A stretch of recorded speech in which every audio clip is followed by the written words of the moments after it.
আপুনি বাৰু এটা কণী কিমান দামত ক্ৰয় কৰে? হয়তো 5 টকা, 7 টকা নতুবা 10 টকাত ক্ৰয় কৰে। পিছে চুবুৰীয়া ৰাষ্ট্ৰ পাকিস্তানত এটা কণীৰ দাম কিমান হৈছেগৈ আপুনি বাৰু জানেনে? পাকিস্তানত ভয়াৱহ ৰূপ ধাৰণ কৰিছে মুদ্ৰাস্ফীতিয়ে। সাধাৰণ জনতাই হাহাকাৰ কৰিবলগীয়া হৈছে নিত্য প্ৰয়োজনীয় সামগ্ৰী ক্ৰয়ৰ বাবে।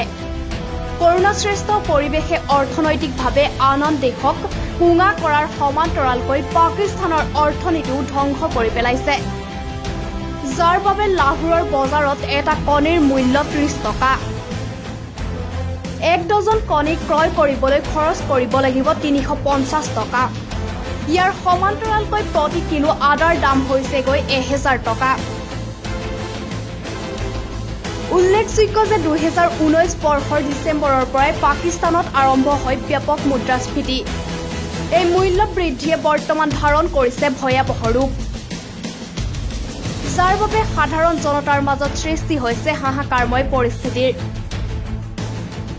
কেৱল কণী বা আদাই নহয়, নিত্য প্ৰয়োজনীয় সকলো সামগ্ৰীৰে দাম বৃদ্ধি পাইছে পাকিস্তানত। মূল্য বৃদ্ধি নিয়ন্ত্ৰণত সম্পূৰ্ণ ব্যৰ্থ হৈছে পাকিস্তান চৰকাৰ। প্ৰধানমন্ত্ৰী ইমৰান খানে দেশখনৰ জনতাৰ আৰ্থিক অৱস্থা উন্নত কৰা হ'ব বুলি প্ৰতিশ্ৰুতি দিছিল। কিন্তু এটা কণীত 30 টকা হোৱাত আৰু 1 কিলোগ্ৰাম আদাৰ মূল্য 1000 টকা হোৱা ঘটনাই ইমৰান খানৰ প্ৰতিশ্ৰুতি ফুটুকাৰ ফেনত পৰিণত কৰিলে। 2019 বৰ্ষৰ ডিচেম্বৰত পাকিস্তানত আকাশচুম্বী মূল্য বৃদ্ধি হৈছিল বিলাহীৰ।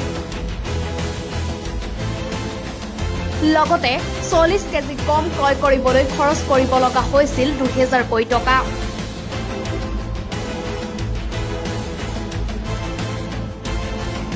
International desk, any Bharat.